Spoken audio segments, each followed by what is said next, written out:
Does she want me like I want her? What's going on, guys? It's Dom here, and in light of all this high value talk, what I'm here to talk to you today about one big thing you might be missing when you're thinking about your ideal partner. If I ask you guys what your ideal partner looks like, you could probably come up with a novel with all the things and characteristics that they have, ranging from how they walk, how they talk, how they dress, how much they make.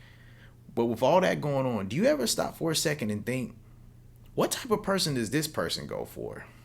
You know, it's kind of selfish thinking if we're just focusing on what they can do for us and not so much what we can do for them. But you might say, I have a lot of great characteristics. Well, you probably do. But the thing is, it's not so much about the characteristics that you think are great, but what that person that you are seeking, what do they value? If it's a mismatch, they may not see the value in some of those great things that you have to offer. Now, don't get me wrong. I'm not saying that you can't get that person, but look around. Look at a certain characteristic, whether it's a certain type of physical feature, finances, or personality trait, and kind of observe the type of people that they usually are in long-term committed relationships with. It doesn't mean that you can't get those people. It just means that it's going to be a lot harder if you don't match up with what they typically go for. Which brings me to another point. How important is this thing that you're looking for? Is it a requirement or is it just icing on the cake? For instance, let's say I want somebody with a crazy body, like a 10 out of 10 type deal, perfect shape. I have to ask myself, what type of people do they end up with in long-term committed relationships? Not who they date, who they kind of get serious with, who they fuck around with, but who they actually gonna stay with and last with. And I have to look into my lifestyle.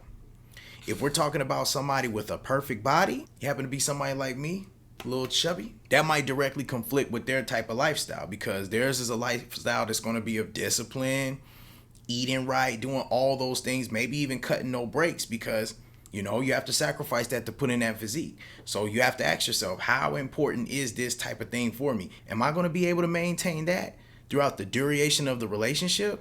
Really?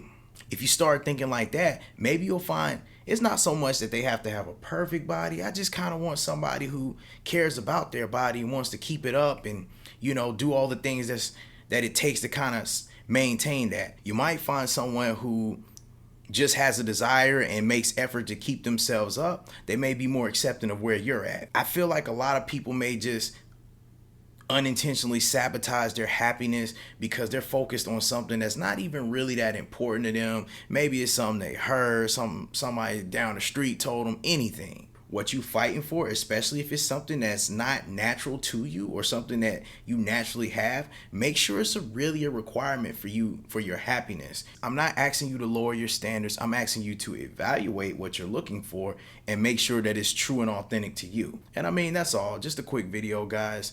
If you enjoy the content, like, comment, share. I'm out.